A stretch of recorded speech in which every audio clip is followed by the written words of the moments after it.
Giancarlo Di Marco, diseñador, profesor de diseño digital y diseño paramétrico, speaker en congresos internacionales, diseñador de producto, asesor senior de innovación de procesos y productos. Así es como él se define, ¿no? Y creo que así deberían ser las semblanzas. Yo diría mucho más. Giancarlo de formación es arquitecto constructor en Italia, certificado en BIM en Europa. Acaba de estar dando un workshop en China también. Entonces, es alguien que sabe mucho, que no para de trabajar. No sé cómo le hace, sus días creo que tienen más horas. Pues gracias, Giancarlo, por acompañarnos nuevamente. Agradecemos mucho tu apoyo en varias actividades. Los dejo con Giancarlo Di Marco.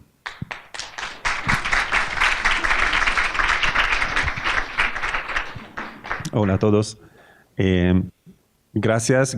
Veo también caras que ya vi la vez pasada cuando estuve aquí. Y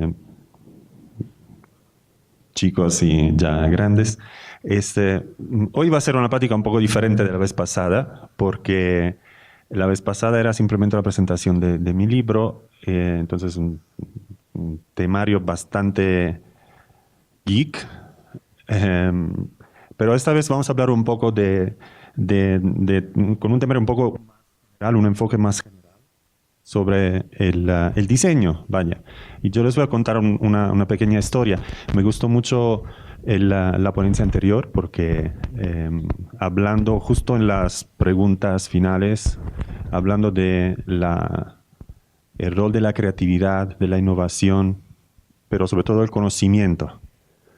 Yo estoy convencido el conocimiento es la clave para acceder a toda la innovación y toda la creatividad que queremos.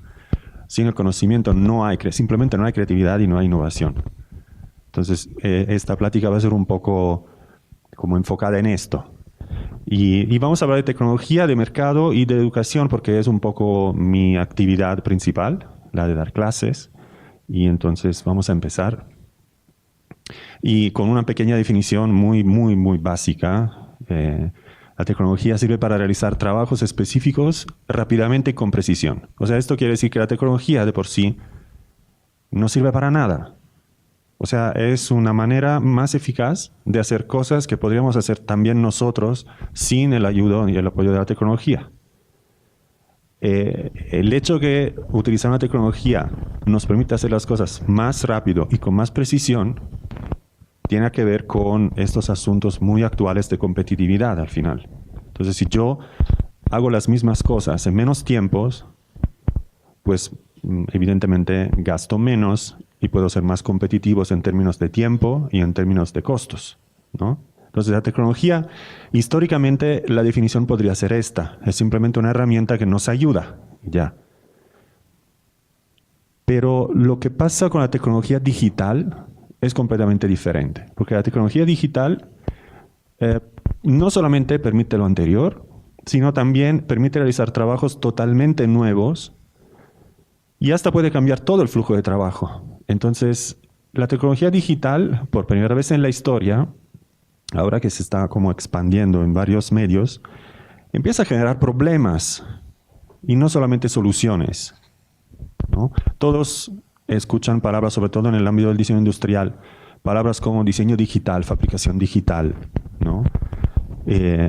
Procesos digitales. Todas estas cosas aparentemente son soluciones a problemas. El problema, pero, está mal planteado, según yo. Es un problema que tiene que ver mucho con la economía y poco con el diseño. Entonces son respuestas tecnológicas a una necesidad de ser competitivos, pero mal. Entonces esto también lo vamos a ver muy pronto. Y la idea más común es que la tecnología digital resuelve los problemas, agiliza los procesos y aumenta la productividad. Ahora, sí hay un aumento de productividad normalmente, sí resuelve algunos problemas, El hecho de agilizar los procesos es relativamente cierto, depende de muchos factores, esto también lo vamos a ver a ratito. Ahí está una escrita en rojo que se ve poco en la pantalla, que dice que la tecnología es inevitable. Y ahí yo personalmente no estoy de acuerdo absolutamente. Había una película que es Matrix, en donde había esta frase, nosotros somos inevitables, o sea, la tecnología es inevitable. Por alguna, vaya, desde un cierto punto de vista sí es cierto, ¿no? Estamos ya en un proceso en donde ya no podemos evitar la tecnología. Hay, por ejemplo, a nivel académico se están haciendo algunos estudios en donde el reto es, yo no diría vivir, diría más sobrevivir una semana sin utilizar tecnologías. Ninguna. Y entonces, por ejemplo, los maestros mismos se quejan porque ya no puedes utilizar el badge electrónico. Y entonces te tienes que registrar a manos, dejando tus datos y la hora de entrada y de salida y firmar. Y entonces los maestros se quejan. Entonces ya estamos hablando de un nivel tecnológico que para nosotros es muy, muy bajo, sin llegar al teléfono celular, sin llegar a esto, imagínense, ¿no? Pero, gracias. Pero esto de que la tecnología resuelve los problemas es algo que es típico de la tecnología en general, ¿no? Los problemas son problemas que normalmente pertenecen al área de la producción o de la eficiencia de los procesos. De por sí la tecnología no resuelve los problemas. Los problemas los resolvimos nosotros. Somos nosotros que pensamos en cómo desarrollar y utilizar la tecnología. Okay. Ahora por ejemplo veo muchos estudiantes, muchos creen que por ejemplo utilizar la tecnología de por sí es milagrosamente encontrar la solución a los problemas no solamente de diseño, de cualquier género de problema. Mis alumnos, por ejemplo, lo primero que hacen frente a una tarea es buscar en Internet, ni siquiera ya en Google, van directos en herramientas como Pinterest, por ejemplo, donde tienen una imagen, o sea, una referencia visual de lo que podría ser la solución a sus problemas. Y lo que hacen por lo general es copiar. Y entonces la pregunta que yo me estaba haciendo escuchando la ponencia anterior es cómo pretendemos, por ejemplo, investir en el diseño cuando lo que estamos haciendo nosotros mismos como diseñadores es buscar inspiración y copiar. Pero bueno,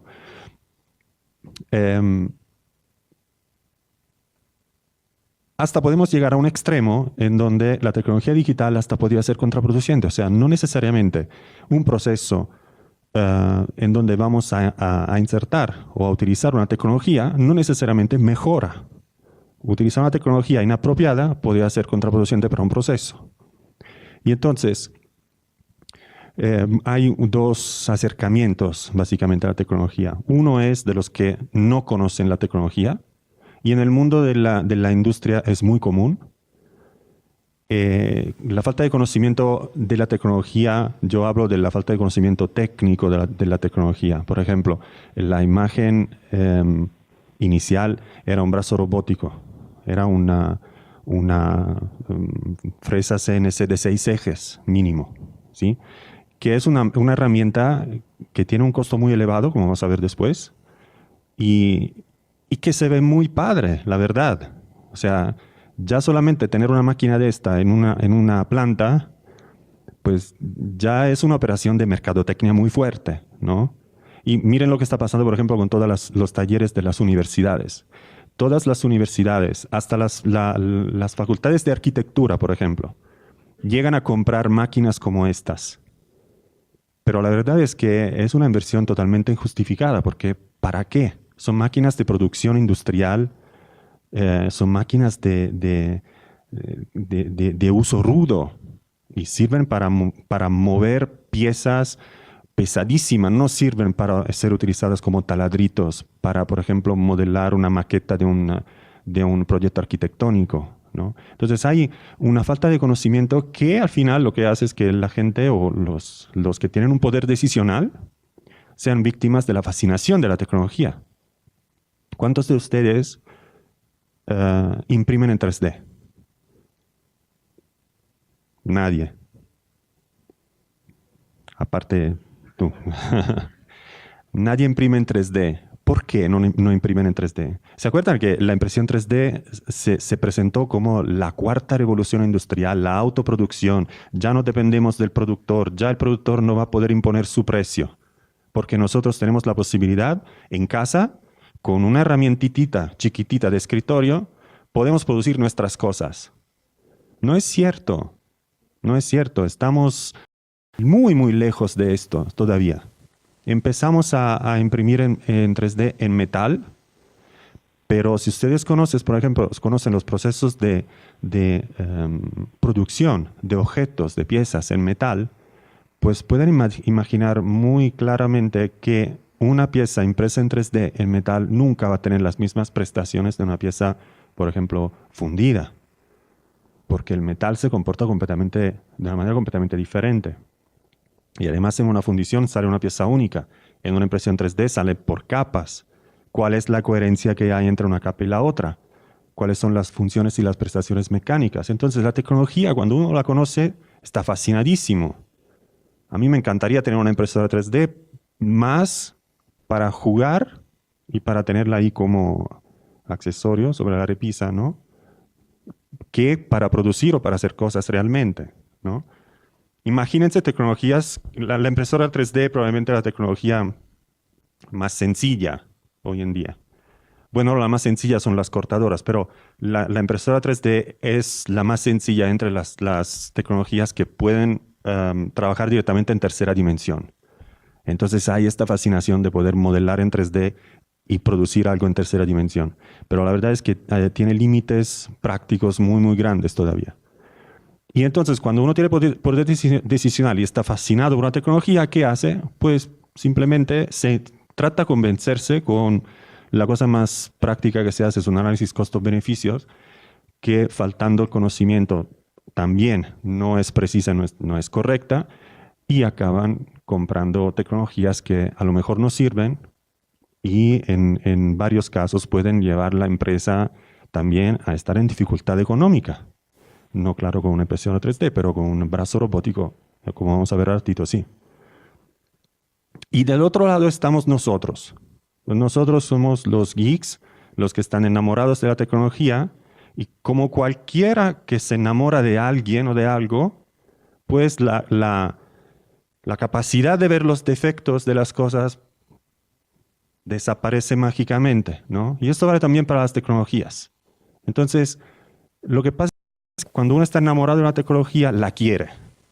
Y ya, ¿no? Y entonces ahí pasa lo que vamos a contar al rato. O sea, que en mente enamorado, que no ves, por ejemplo, si esta tecnología, pues, no se va a insertar bien en los procesos de diseño o de fabricación que tienes. O no ves, por ejemplo, si el personal está suficientemente capacitado para manejar esta tecnología. Y entonces también está la persona que debe manejar la tecnología. Entonces, son decisiones y de las veces es un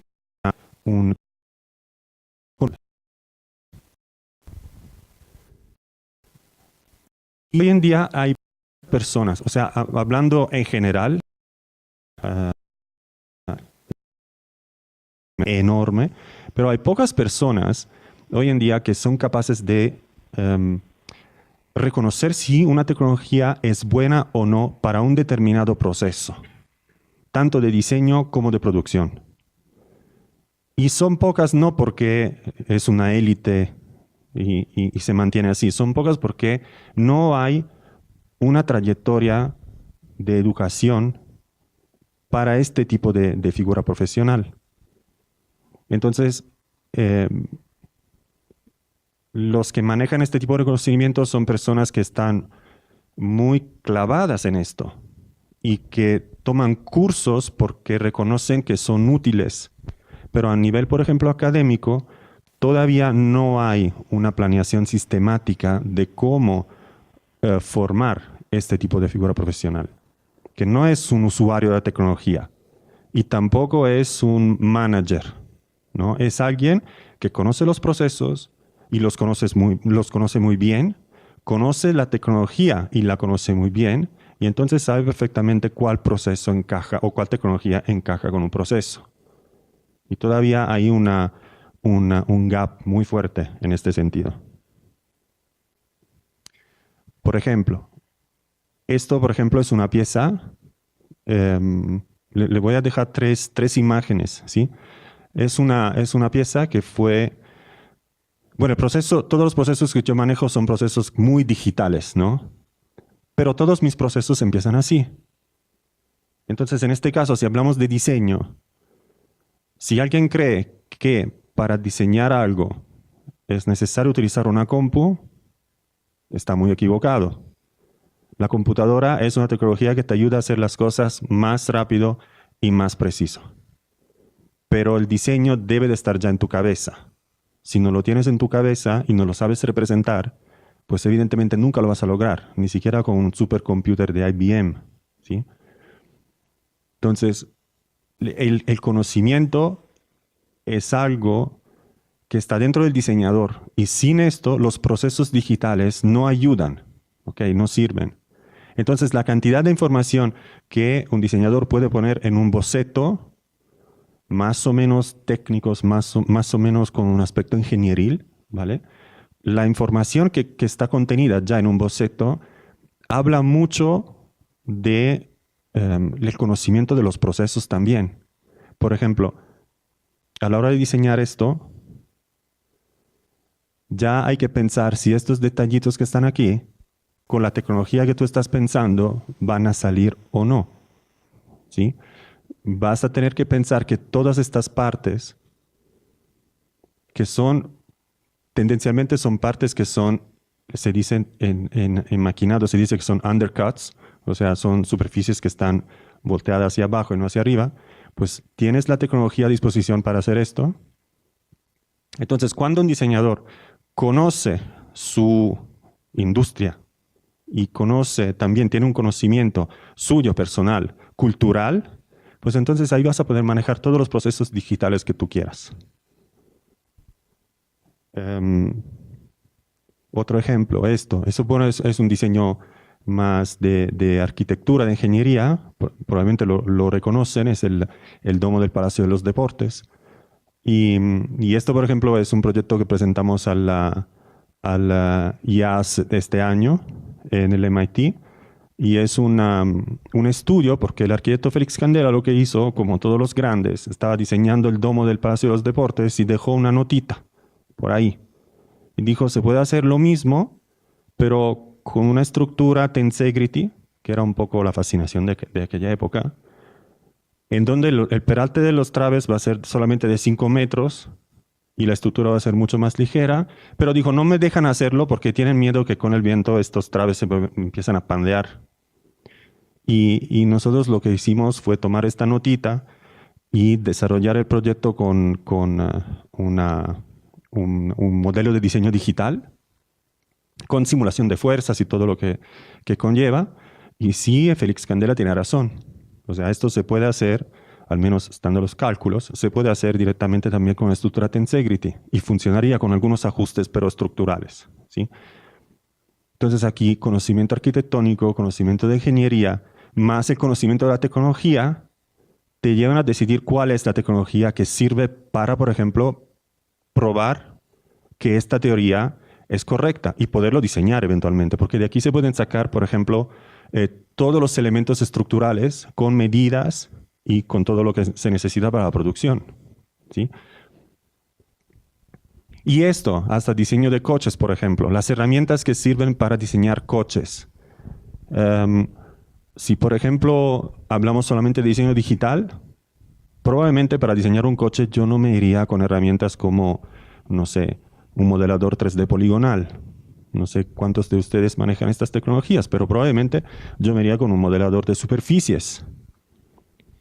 Y todas estas decisiones se pueden tomar bien y correctamente solamente cuando hay conocimiento detrás. Sin conocimiento es muy fácil equivocarse y entonces perder más tiempo, gastar más dinero, no ser competitivos y nunca llegar al mercado. No solamente al producto, al mercado, que es la cosa más importante. Si yo tengo un producto, lo tengo en mi casa, no sirve para nada. ¿Sí? Entonces, cuando hablamos de tecnología digital, bueno, de tecnología en general, pero lo que pasaba con la tecnología análoga es que era mucho más fácil, ¿no? Quiero cortar un árbol y uso una sierra. Es tecnología. Pero no se necesita un manual para entender cómo funciona una sierra, ¿están de acuerdo? Entonces, una vez era un poquito más fácil, porque había un aspecto un poquito más intuitivo de la tecnología, ¿no? Sin manual, sin nadie que te explicara cómo utilizar la tecnología, pues simplemente agarras la sierra y empiezas a cortar. Pero ahora, por ejemplo, cuando ya hablando de sierras, si uno va en un taller de maderería y encuentra sierras que se parecen como casi que astronaves, ¿no?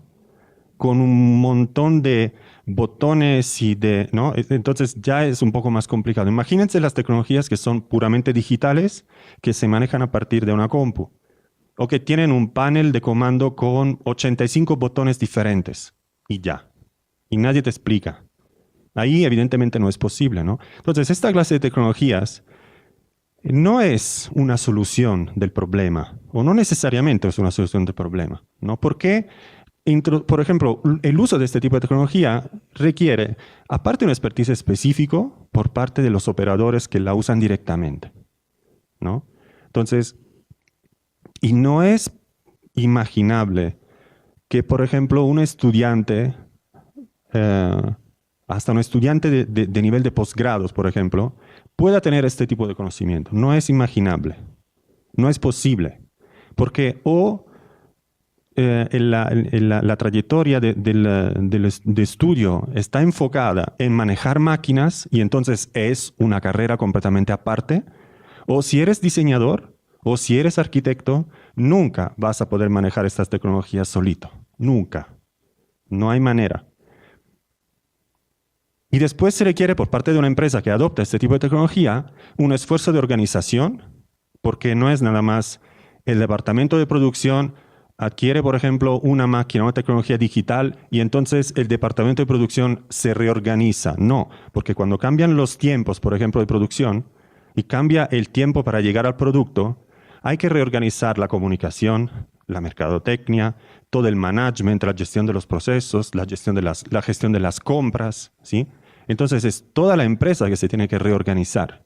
Entonces la tecnología, sobre todo con tecnologías de nivel alto, no es nada más la herramienta. Se compra, se coloca ahí y alguien la va a utilizar. Ojalá fuera solamente esto. El esfuerzo económico es bastante evidente. Son tecnologías que salen muy caras.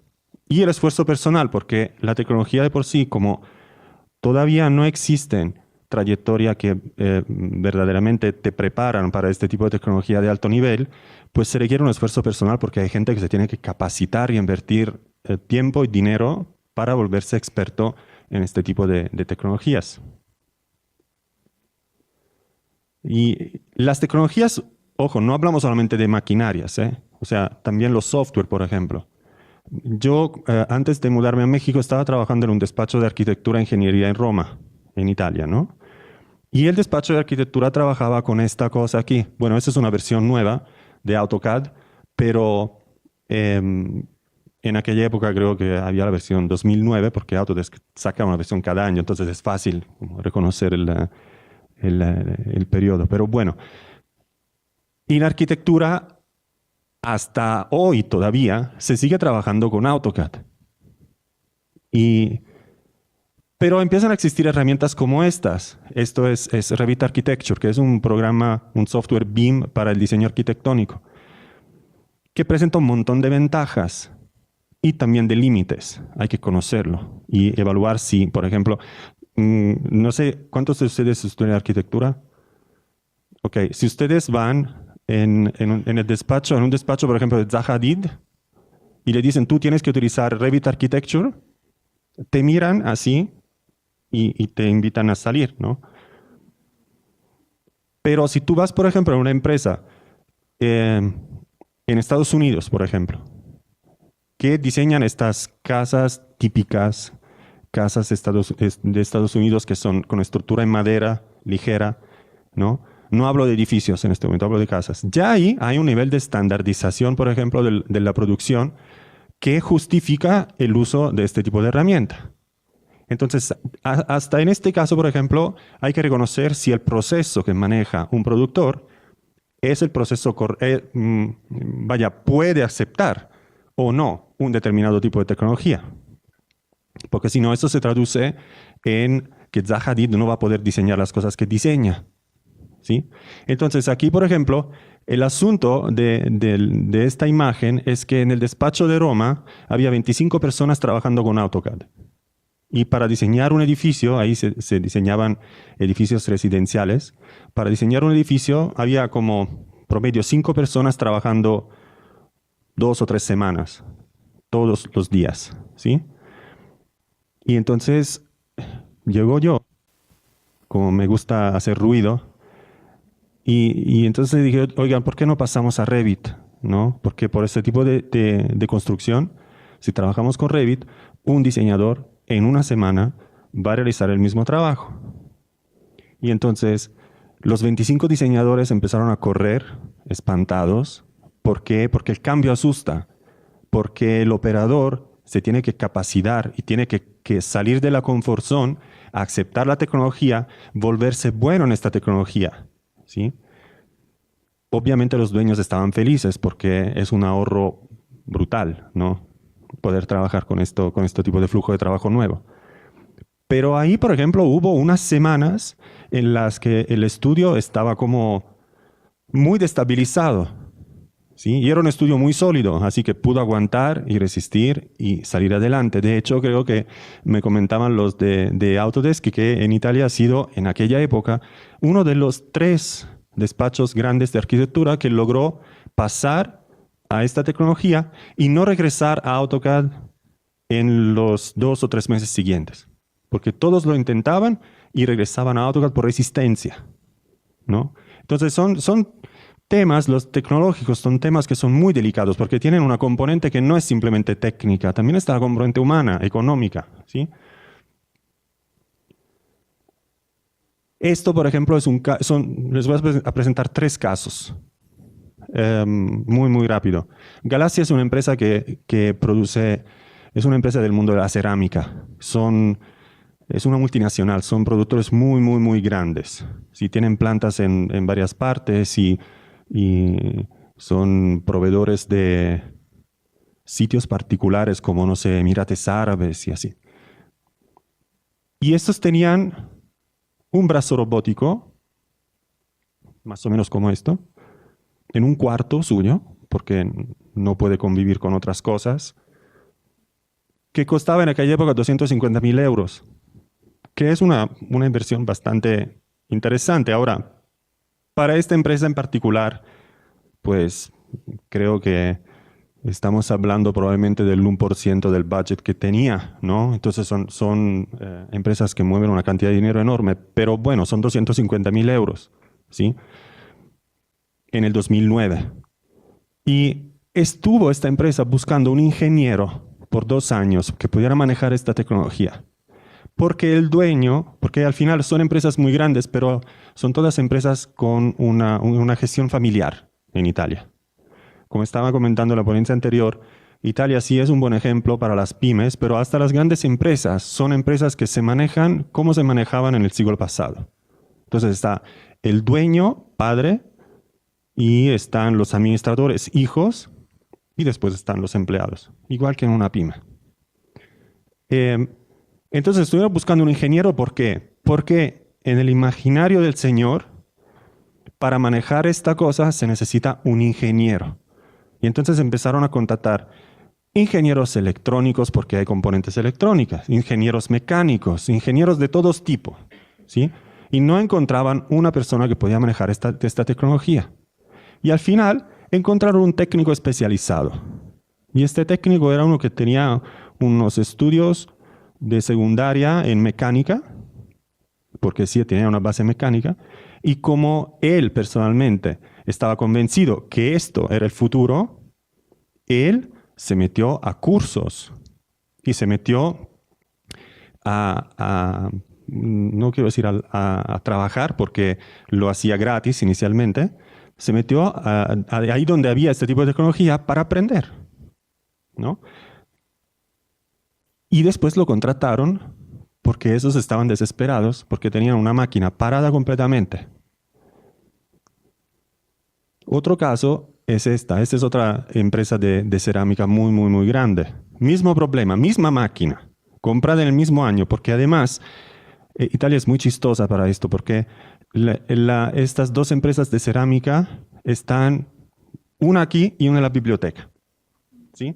Entonces, son competitors, pero después van a cenar juntos y los dueños mismos hablan de los proyectos de investigación que tienen. Entonces, hacen todo un show sobre mantener secreto el producto para la próxima colección y después los dueños van a cenar y hablan de todo como si fuera, ¿no?, compadres.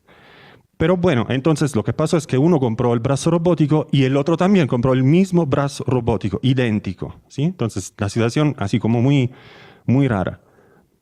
Solo que estos tenían un técnico especializado. Entonces sí lo podían utilizar. Pero esta máquina aquí, ustedes la han visto alguna vez una máquina de estas. Probablemente, seguramente en la tele, cuando toman estos videos en plantas de producción de coches, por ejemplo, ¿no? Pero son máquinas que son más grandes que yo, ¿sí? Con una extensión completa, estos llegan a fácil 2,5 metros, 3 metros de extensión. Por eso necesitan un cuarto dedicado, ¿sí? Y este monstruo le ponían un bloque de PET de este tamaño y lo utilizaban como un taladro para grabar el PET y realizar prototipos no funcionales de, por ejemplo, de un lavabo, de un excusado, de un plato de una regadera.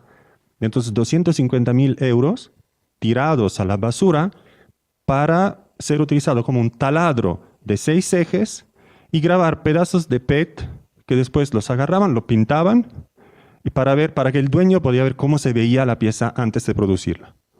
Entonces lo pintaban con un esmalte y quedaba casi como cerámica.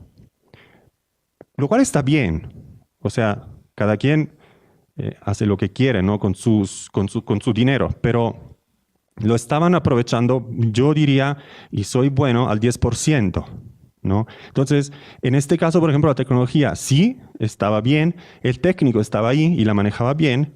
Lo que faltaba a estos era un departamento de diseño fuerte, que tenía una idea de lo que se podía hacer con este tipo de máquina, ¿sí? Porque el técnico, y con todo respeto, porque además para manejar estas cosas se necesita ser un señor profesional, ¿sí? El técnico, pero hacia el técnico, tenía su trayectoria solamente para manejar esta máquina. O sea, a él no le importaba qué iba a hacer la máquina. Le importaba solamente que la máquina hacía lo que el departamento de diseño enviaba como archivo. Y entonces, la máquina se utilizaba al 10% porque el departamento de diseño no tenía ninguna idea de que este tipo de máquina se puede utilizar para producción, no para prototipado. El prototipo lo haces con una impresora, lo haces con una tecnología más básica, con una fresa de 2,5 ejes al límite, no con una de 6 ejes, ¿no? Y entonces, ahí, por ejemplo, la intervención fue capacitar el departamento de diseño, cambiar a algunas personas. Entonces, esta tecnología acá, lo que hizo fue despedir 2 personas, porque no era compatible con el nuevo flujo de trabajo de la empresa. Entonces, otra vez, no es nada más tomar la tecnología, aventarla en un proceso y todo va a funcionar igual. No, es una acción muy fuerte para una empresa. Y esta probablemente es la que me gusta más porque es uno de los ejemplos de good practice, ¿no? Entonces, esta es una empresa siempre de cerámica, pues quise quedarme en el mismo ámbito para ver cómo en la misma industria puede haber ejemplos completamente diferentes, ¿sí? Entonces, aquí, por ejemplo, Era una empresa un poquito más pequeña de las primeras dos y estaba sufriendo muchísimo por la competición con los chinos. Y era una empresa que antes había un nivel de manejaba un nivel de producción muy, muy alto. El producto, la calidad del producto era muy buena. Pero cuando empezaron a llegar los chinos en Italia con los productos de cerámica china, estos hasta tuvieron que casi regalar los productos y venderlos juntos con, no sé, una revista ¿no? Entonces te compras la revista y te regalamos el platito, ¿no? O sea, estaban muy mal y no lograban salir de esto. Entonces ahí, por ejemplo, Moisés lo dijo, pero yo era asesor de la Confederación General de la Industria. Entonces la Confederación me agarraba y me aventaba en una empresa que estaba en problemas y necesitaba una asesoría. Entonces yo lo que hacía era manejar justo esta parte de introducción de tecnologías o de, vaya, como replantear el flujo de trabajo utilizando normalmente tecnologías. Entonces aquí es un caso interesante porque ellos, por ejemplo, lo que hacían era gastar una cantidad enorme de dinero para contratar servicios exteriores. O sea, diseño digital lo hacía un despacho de diseñadores. O sea, ellos internamente lo único que hacían era bocetear. Entonces, después contrataban una agencia de diseño digital para tener los modelos 3D. Fabricación digital, producción de moldes, por ejemplo, moldes en aluminio. El diseño 3D llegaba a la empresa lo enviaba al proveedor de los moldes. El productor de los moldes hacía un primer prototipo, lo enviaba a la empresa paraba la línea de producción, armaba el molde en la máquina y hacía una prueba de producción. Entonces, todo parado para hacer la prueba, ¿sí? Si el molde no funcionaba, y esto pasaba normalmente 2 veces en este proceso, lo que pasaba era que el molde no funciona. Y entonces regresamos al primer proveedor. Cámbiame el diseño digital, cámbiame el 3D.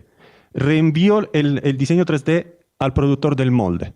El productor del molde produce su molde, me lo envía otra vez. Entonces, tiempos de envío, costos de envío y bla, bla, bla. Lo pongo nuevamente en producción, otra vez me falla. Estos calculamos que una empresa de cerámica, y esto la verdad es que es común, era común en todas las empresas de este sector. Estos gastaban entre los 300.000 y 600.000 euros cada colección para este proceso de ida y vuelta de diseños, moldes, etc. Tanto que pensamos en armar un service de diseño y fabricación digital en este comparto de cerámica. No se hizo, pero era una idea millonaria. Lo que pasó aquí es organizar una producción in-house, o sea, hagan las cosas adentro.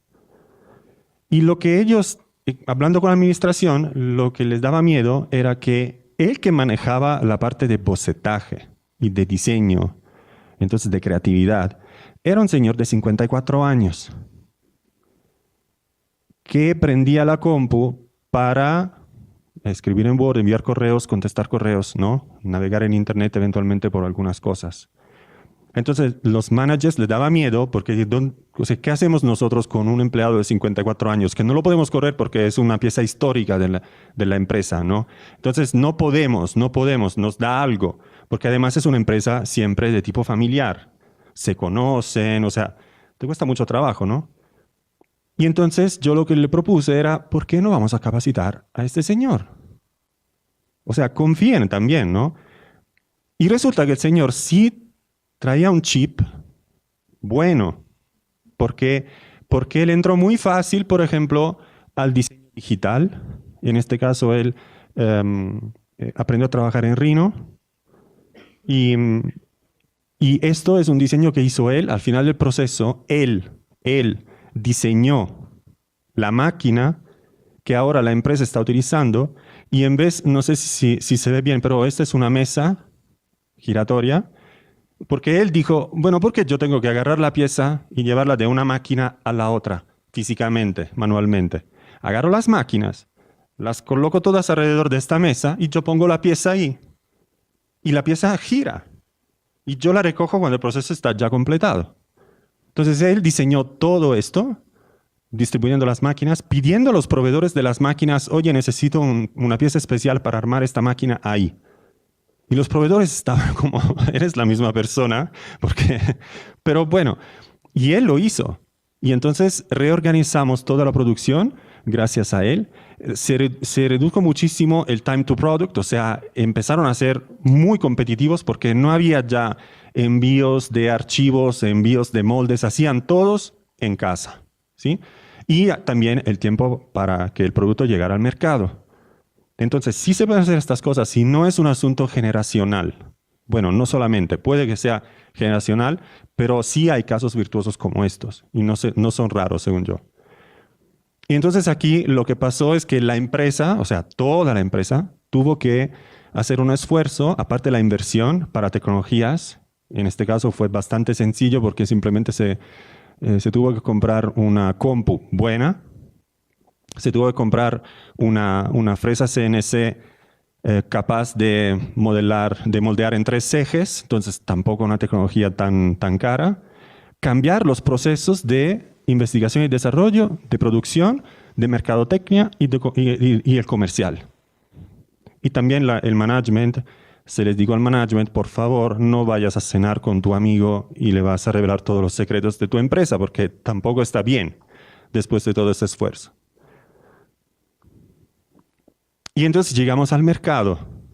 Lo que está pasando hoy, bueno, ya está pasando desde hace un rato, pero lo que está pasando hoy es que el mercado es el que está determinando, es que está poniendo las reglas para las empresas y para los diseñadores. Y lo que manda es la competitividad que conlleva estas dos cosas aquí. Y para que esto se pueda realizar, normalmente se pasa a través de la tecnología. Y esta es la parte inevitable hoy en día, aparentemente. Pero ¿qué está pasando debido a esto? Es que debido a la necesidad de ser productivos y de ser rápidos, se está renunciando a la unicidad del producto, o sea, al diseño, básicamente. Entonces, la estandarización que está ocurriendo ahorita, por ejemplo, es tanto de los procesos, porque las máquinas son las máquinas. Si yo la compro y tú la compras, producimos de la misma manera. No hay otra. Y la otra es la estandarización de los productos. ¿Por qué? Porque cuando llega una tecnología, si no se maneja bien la tecnología es muy condicionante. Entonces es como si, es que tengo ahora una impresora 3D, entonces puedo producir en tercera dimensión directamente volúmenes tridimensionales con cualquier forma. Muy bien, entonces todos empezamos a producir volúmenes tridimensionales con cualquier forma, sin una idea del por qué. ¿Qué representa este diseño? ¿Cuál es la inspiración? ¿Cuál es el estado de ánimo mientras estaba diseñando? ¿Sí? Nada de esto es ya importante. Hay, por ejemplo, esto por ejemplo se puede ver muy bien en la joyería. Hay productores de joyería que sacan colecciones de cientos y cientos de piezas casi cada mes. ¿Cuál es la diferencia entre una colección y la otra? ¿Cuál es la inspiración que hay detrás de una y de la otra? ¿Cuál es la unicidad? Y entonces empezamos a hablar de fashion jewelry, de design jewelry. ¿Qué es design jewelry? Es nada más alguien que se pone frente a la compu, sale la herramienta nueva que te hace, por ejemplo, automáticamente una forma de un anillo, porque sí, listo para la producción. ¿Cuánto sale? 20 centavos a la pieza. Vámonos. Conviene. Siempre va a haber alguien que la compra, ¿no? Pero el diseño ahí ya muere, ¿no? Eso es lo que está pasando a nivel macroscópico. Y entonces, y aquí llegamos un poco a lo que decía también el doctor, Design Culture. El Design Culture es probablemente es un concepto que es bastante viejito, en realidad. ¿Por qué es viejito? Porque ya cuando empezaron a surgir las tecnologías digitales, había alguien que empezó a pensar y a dudar que era la solución de todos los males, ¿sí? Entonces, es una teoría que ya tiene más o menos como ya 15 años, más o menos. Pero el concepto es muy sencillo. Se necesita conocimiento para diseñar. Se necesita conocimiento. Sin el conocimiento no podemos hacer nada. Pero el conocimiento, lo estaba platicando ayer con mis alumnos de séptimo semestre de diseño industrial. El conocimiento no es solamente la cultura general. Es que el diseñador X está haciendo esto, entonces esto vende, y entonces yo lo conozco cuál es su proceso, lo puedo replicar y copio. No es eso el conocimiento. El conocimiento, por ejemplo, ayer estaba lidiando con ellos por asuntos de matemáticas. Porque ellos no sabían cómo resolver un problema geométrico que era vinculado a una operación matemática. Entonces querían diseñar una cosa, querían diseñar una forma de una superficie que, imagínense, yo estoy aquí y esta superficie se levanta en correspondencia de mi presencia y baja conforme se va alejando de mi posición, ¿no? Entonces ellos no sabían cómo hacer esto. Y yo les dije, oigan, si estamos más lejos y me quiero levantar menos, si yo mido la distancia, conforme crece la distancia, disminuye la altura. Y entonces todos estaban con la boca así como abierta. Y yo les dije, a ver, ¿ustedes han escuchado nunca el concepto de inversamente proporcional? Y dos dijeron, pues sí, en primaria, en secundaria. Bueno, entonces sí, el conocimiento lo tienen, está ahí. Pero es que no saben conectarlo ya. O sea, no saben cómo utilizar el conocimiento, la información en un proceso completamente distinto. No es matemáticas, es diseño, ¿sí? Entonces no sabían cómo invertir, por ejemplo, la distancia. Y no sabían cómo traducir esto en una deformación y en una forma del objeto. Querían hacer algo, no lo podían lograr. Y en este caso la compu no te resuelve nada. ¿Por qué? Porque no le puedes decir a la compu, por favor, haces que la superficie baje solita, no te va a entender, ¿no? Entonces el conocimiento es un conocimiento complejo, no es solamente el conocimiento general de lo que hay alrededor. Es un conocimiento que está hecho de cosas duras, matemáticas, de geometría vectorial, de análisis matemáticas, de geometría diferencial. Los diseñadores y los arquitectos, si manejan estas cosas, tienen una probabilidad de volverse grandes o de como llegar al mercado con productos, como decía el doctor. No todos podemos ser Karim Rashid, no todos podemos ser Zaha Hadid, ¿vale? ¿Por qué no? Porque se necesitan condiciones diversas para que esto pueda suceder. Y no depende solamente de la capacidad o del genio. Depende también de muchos factores, ¿no? Entonces, ahí lo que pasa es que si tú no le pones algo que es lo básico, que es el conocimiento, lo siento, se pueden crear las condiciones, pero no vas a llegar. Entonces, el conocimiento es la clave de todo, es la clave de la creatividad. Si yo conozco cómo hacer las cosas, sé cómo utilizarlas y puedo crear cosas que alguien que no conoce lo mismo no lo puede hacer. ¿Ok? Todos somos creativos. O todos somos improvisadores, como correctamente se dijo hace un rato. Improvisar no es crear. Improvisar es un poco adaptarse, ¿sí? Con lo que hay. Y la educación lo que está haciendo, está fallando. En general, digo, está fallando en dos maneras diferentes. Una, persiguiendo la tecnología. La educación persigue la tecnología, entonces hay estos tallerzotes de tecnologías modernísimas que requieren una trayectoria y un camino de estudios específicos que a lo mejor lo que hacen es quitar tiempo útil para capacitar un arquitecto, un diseñador, ¿no? A mí como diseñador me interesa saber que hay esta tecnología y que me permite realizar estas cosas. No me importa necesariamente saberla manejar como un técnico. Pero si yo la conozco, esto me abre la mente y yo puedo eventualmente empezar a diseñar cosas para este tipo de flujo de trabajo. Entonces lo tengo que conocer, no lo tengo que manejar. Y la otra es perseguir el mercado. Yo no puedo enseñar a un diseñador cuáles son las reglas del mercado, o no solamente estas. Porque la regla del mercado es una regla que, como acabamos de decir, tendencialmente mata el diseño.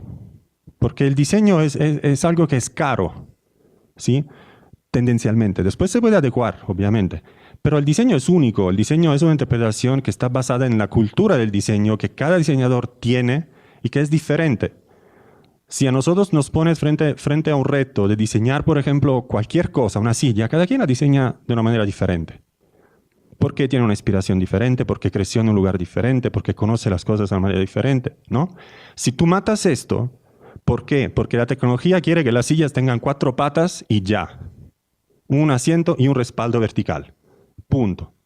Todos vamos a diseñar la silla con esas características. Yo la hago roja, tú la haces amarilla, pero en términos de diseño no tiene nada, ¿no? Entonces, si la educación persigue las leyes del mercado, va a formar diseñadores que son diseñadores para el mercado. Yo creo que la educación debería preparar a los diseñadores para que se puedan adaptar al mercado. O sea, usar el mercado con el conocimiento que tienen, adaptarse para proponer su diseño, para proponer sus ideas. Y no para adecuar sus ideas a la necesidad del mercado. Es un equilibrio difícil, obviamente, pero es la clave para salvar al diseño, porque si no el diseño necesariamente va a morir.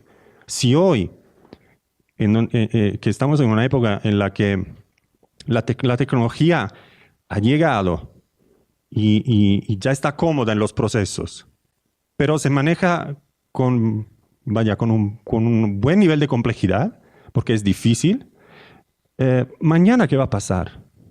O sea, si no ponemos una barrera a la necesidad del mercado tecnologizado y basado todo en economía y en procesos, el diseño es fácil, va a morir muy pronto. Y esto está pasando también en otros países, en Italia mismo. O sea, Italia mismo es la cuna del diseño, nada más que el bebé ya es grande y ya no está en la cuna, o sea, solamente se quedó la cuna, ¿sí? No, ya no es así, porque falta esta capacidad de resistir a la invasión tecnológica, falta la capacidad de resistir al mercado. Se está, en ese sentido, retomando el ejemplo de Estados Unidos y de la joyería, se está replicando el mismo proceso. Empresas de, por ejemplo, muebles históricas cierran, quiebran. ¿Por qué? Porque no logran entrar en este tipo de idea de mercado. Siguen produciendo productos que nadie compra porque salen caros, porque son buenos, pero ya no tienen un mercado, no como antes. Todos podemos producir cosas hoy, hasta en casa, con la impresión 3D, pero la calidad, la unicidad y el diseño, no. Esto hay que entrenarlo y hay que tener conocimiento específico. Sin esto, no vamos a ningún lado. ¿Vale? Y ya, y eso es todo.